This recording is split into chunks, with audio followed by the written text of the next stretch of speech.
আজ আমি বানাচ্ছি আম সন্দেশ।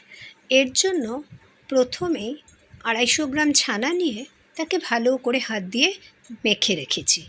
আর নিয়েছি ম্যাঙ্গো পাল্প আর কিছুটা চিনি, গুঁড়ো চিনি। এরপর নিয়েছি কিছুটা মিল্ক পাউডার। এবার একটা ফ্রাই প্যানে একটু ঘি গরম করে তাতে মাখা ছানাটা দিয়ে দিলাম আর স্বাদ অনুসারে চিনি দিয়ে দিলাম।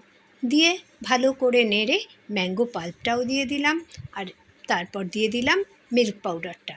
যখন ফ্রাই প্যানের গাটা ছেড়ে ছেড়ে আসবে, একটা মণ্ড মতো তৈরি হয়ে যাবে, তখন একটা সার্ভিং ট্রেতে ঘি লাগিয়ে এই মিশ্রণটাকে ঢেলে দিলাম।